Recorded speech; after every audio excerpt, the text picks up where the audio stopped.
Hi எல்லாருக்கும் வணக்கம் and welcome back to our channel. So இன்றைக்கி வீடியோ வந்து பார்த்தீங்கன்னா ஆல்ரெடி நான் ஷார்ட்ஸில் வந்து ஷேர் பண்ணியிருப்பேன் அப்படின்னு நினைக்கிறேன். So get ready with me for a hair transformation அப்படின்னு போட்டிருப்பேன். ஸோ இன்றைக்கி நம்ம ஹேர் ட்ரான்ஸ்ஃபர்மேஷன் பண்ணுறதுக்காக தான் வந்து போயிட்டுருக்கோம். ஸோ பெருசாக ஒரு ட்ரான்ஸ்ஃபர்மேஷனும் கிடையாது, like hair cut and hair colouring பண்ணலாம் அப்படின்ட்டுருக்கேன். அண்ட் இன்னும் கொஞ்சம் சர்வீசஸுமே மைண்டில் ஓடிட்டுருக்கு, பண்ணுவேனா இல்லையான்னு தெரியல. ஸோ விலாகில் நீங்களே வந்து பாருங்கள். எனக்கு 12க்கு அப்பாயின்மெண்ட் கொடுத்துருந்தாங்க. ஸோ நான் ஒரு ரேப்பிடோ புக் பண்ணி வந்து கிளம்பிட்டேன். ஸோ நான் போன சலூன் வந்து பார்த்தீங்கன்னா டோனி அண்ட் காய் Carter branch. So this is the first time or already you done before? 3 years before I have done. Okay. First consultation இருந்துச்சு, எனக்கு என்ன வேணும் அப்படின்ற மாதிரி கேட்டுக்கிட்டாங்க. அண்ட் என்னோடய ஹேரோட கண்டிஷன்லாம் பொறுத்து என்ன மாதிரி கட் பண்ணலாம், என்ன கலர் போகலாம் அப்படின்னு டிஸ்கஸ் பண்ணி நாங்கள் ஒர்க் வந்து ஸ்டார்ட் பண்ணியாச்சு.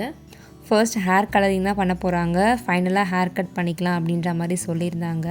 ஸோ எனக்கு வந்து பார்த்திங்கன்னா ஹேர் கட்டு பொறுத்த வரைக்கும் யூ கட் மட்டும்தான் செட் ஆகிருக்கு, ஏன்னு தெரியல. எனக்குமே இந்த லேயர் கட்டு, பட்டர்ஃப்ளை கட் அப்படிலாம் வந்து ட்ரை பண்ணணுன்னு ஆசை தான். நான் ஒரு வாட்டி ஆக்சுவலி லேயர் கட் பண்ணியிருக்கேன் ப்ராப்பராக சலூனில் போயிட்டு. பட் எனக்கு என்னமோ அது செட்டே ஆகலை. என்னோடய ஹேர் கொஞ்சம் வேவியாக ஃப்ரிஸியாக இருக்கிறதுனால ஹேர் கட்டே பண்ணாமல் ஏதோ ஹேரை ரேண்டமாக விட்ட மாதிரி இருக்கும். ஸோ நான் அதுலேருந்து முடிவு பண்ணிட்டேன், யூ கட் பண்ணால் யூ கட் அப்படின்னா ஸ்ட்ரெயிட் கட் அப்படின்னு.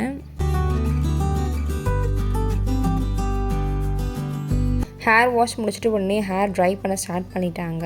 ஸோ ஹேர் சர்வீஸ் பொறுத்த வரைக்கும் நீங்கள் இந்த ஸ்ட்ரெயிட்னிங், ஸ்மூதனிங் அப்படி இல்லைனா இந்த கெரட்டின் ட்ரீட்மெண்ட், ஹேர் கலர்லாம் பண்ணிங்கன்னா ரொம்பவே நிறைய டைம் ஆகும். ஸோ நீங்கள் அதுக்கேற்ற மாதிரி பிளான் பண்ணிவிட்டு உங்கள் அப்பாயின்மெண்ட் ஃபிக்ஸ் பண்ணிக்கோங்க. ஸோ நான் மதியம் சொல்லியிருந்தேன், மேபி லைக் ஈவினிங் ஒரு நைட்குள்ளே முடிஞ்சால் கூட ஓகே அப்படின்னு ஆஃப்டர்நூன் புக் பண்ணிட்டேன்.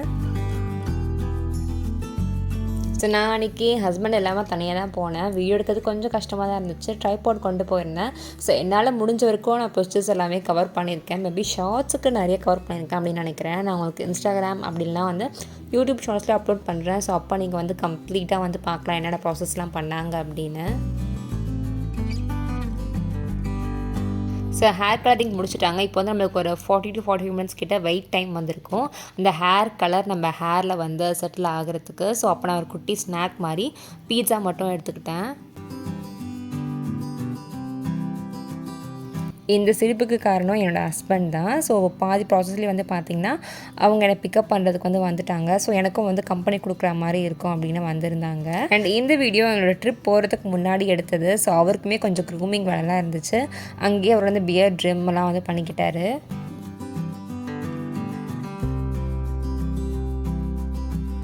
அண்ட் நிறைய பேருக்கு டவுட்ஸ் இருக்கும், ஹேர் கலரிங்லாம் வந்து பண்ணால் ஹேர் ஃபால் இருக்குமா அப்படின்னு. அதுக்கு பயந்து நிறைய பேர் ஹேர் கலரிங்லாம் பண்ணாமல் இருப்பீங்க அப்படின்னு எனக்கு தெரியும். ஏன்னா எனக்குமே அந்த பயம் இருந்துச்சு.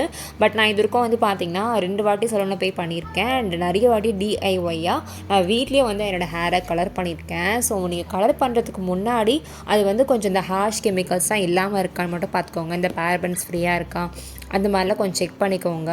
அண்ட் ஆல்சோ நீங்கள் ஹேர் கலர் பண்ணும்போது உங்களோட ஸ்கேல்ப்லேருந்து 2 inches அவே பண்ணிங்கன்னா உங்களுக்கு ஸ்கேல்ப்பில் எந்த இஷ்யூமே வராது. ஸோ ஆப்வியஸ்லி ஹேர் ஃபாலும் உங்களுக்கு வந்து இருக்காது.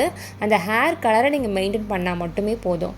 ஏதோ ஒரு ஹேர் மாஸ்க்கோ இல்லை கண்டிஷ்னரோ அவங்களே உங்களுக்கு சஜஸ்ட் பண்ணுவாங்க. ஸோ அதுக்கேற்ற மாதிரி நம்ம யூஸ் பண்ணுறாலே ஹேர் நல்லாவே மெயின்டைன் ஆகும்.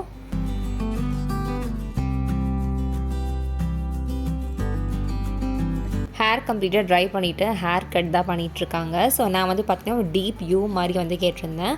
ஸோ அவங்க எனக்கு வந்து ட்ரிம்மர் வச்சே வந்து கட் பண்ணி விட்டாங்க. ஸோ நம்ம நிறைய இந்த இன்ஸ்டாகிராமில் தான் பார்த்துருப்போம் ட்ரிம்மர் வச்சு ஹேர் கட் பண்ணுறதுலாம். ஃபர்ஸ்ட் டைம் நான் வந்து இதை எக்ஸ்பீரியன்ஸ் பண்ணுறேன்.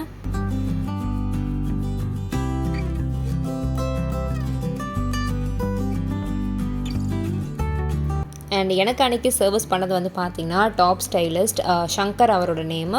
ஸோ நீங்களும் வந்து நியர்பை கொரட்டூர் எங்கேயா இருக்கீங்க இல்லைனா கண்டிப்பாக நீங்கள் லைக் ட்ராவல் பண்ணி அந்த சலூன் நீங்கள் போய்ட்டு எக்ஸ்பீரியன்ஸ் பண்ணிட்டும் வரலாம். ஏன்னா எனக்கு ரொம்பவே சர்வீஸ் வந்து பிடிச்சிருந்துச்சு. ரொம்ப ப்ராப்பராக வந்து பண்ணார். இந்த ஹரிபரியாலாம் பண்ணாமல் டைம் எடுத்து நம்ம கொடுக்குற அந்த அமௌண்ட்டுக்கு வந்து வேர்த்தாக இருக்கும் நீங்கள் அங்கே சர்வீஸ் எடுத்தீங்கன்னா. சலூனோட அட்ரஸ் நான் வந்து டிஸ்கிரிப்ஷனில் கொடுக்குறேன், தேவைப்பட்டால் கண்டிப்பாக செக் பண்ணி பாருங்கள்.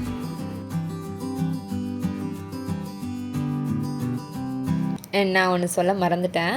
ஸோ ஆக்சுவலாக பார்த்தீங்கன்னா இதுக்கும் நிறைய ஹேர் சலூன்ஸில் போயிட்டு சர்வீஸ் எடுத்திருக்கேன். பட் எந்த ஹேர் சலூன்லையுமே நம்மளோட ஹேர் ப்ரொடெக்ட் பண்ணுறதுக்காக அந்த ஹீட் ப்ரொடக்ஷன் ஸ்ப்ரேவை யூஸ் பண்ணதே கிடையாது. ஏதோ ஒரு ஹீட் ப்ரொடக்ஷன் ஸ்ப்ரேவோ சீரமோ எதுவுமே நான் யூஸ் பண்ணி இதுவரைக்கும் நான் விட்னஸ் பண்ணதில்லை. ஃபார் த ஃபர்ஸ்ட் டைம் இந்த சலூனில் அவங்க யூஸ் பண்ணாங்க. ஸோ எனக்கு ப்ளோ ட்ரை பண்ணுறதுக்கு முன்னாடி என்னோடய வெட் ஹேர்லேயே வந்து பார்த்திங்கன்னா எனக்கு அந்த ஹீட் ப்ரொடக்ஷன் ஸ்ப்ரே வந்து யூஸ் பண்ணிவிட்டு அதுக்கப்புறம் தான் இவங்க வந்து ப்ளோ ட்ரையே பண்ண ஸ்டார்ட் பண்ணாங்க, விச் இஸ் குட் அப்படின்னு நினைக்கிறேன்.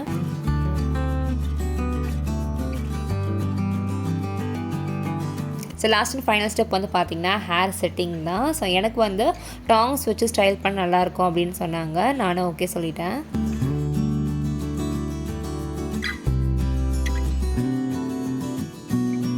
இன்னும் ஃபியூ செகண்ட்ஸில் என்னோடய ஹேர் ட்ரான்ஸ்ஃபர்மேஷனை நீங்கள் பார்ப்பீங்க. எனக்கே ரொம்ப பிடிச்சிருந்துச்சு அன்றைக்கி ஆக்சுவலாக.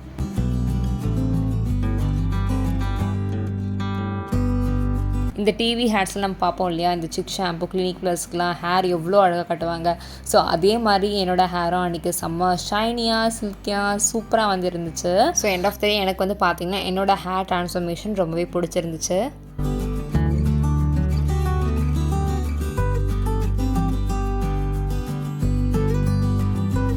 And for the very first time நான் பெடிக்யூர் அன்றைக்கி வந்து ட்ரை பண்ணியிருந்தேன்.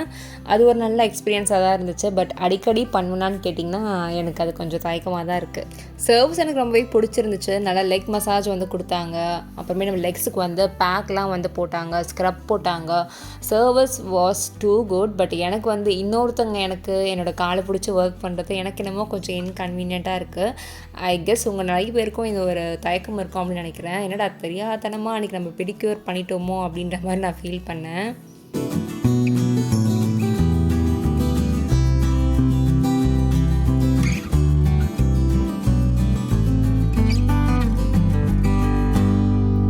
எங்கள் 2 பேருக்குமே நல்லா பசி எடுத்துக்கிச்சு. அப்படியே போகிற வழியில் ஒரு ஃபுட் ஸ்ட்ரீட் வந்து பார்த்தோம். சரி அங்கேயே எதை சாப்பிட்டு போயிடலாம் அப்படின்னு வந்து போயிருந்தோம். பாத்திரத்தில் யார் பண்ணி செஞ்சாங்க? மட்டன் பண்ணி செய்ய மாட்டாங்க. மட்டன் புலாவ் செஞ்சாங்க.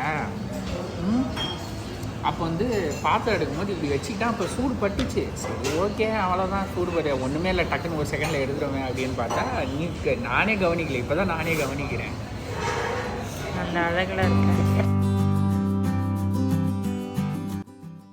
ஒரு கேரளா ரெஸ்டாரண்ட் தான் வந்து போயிருந்தோம்.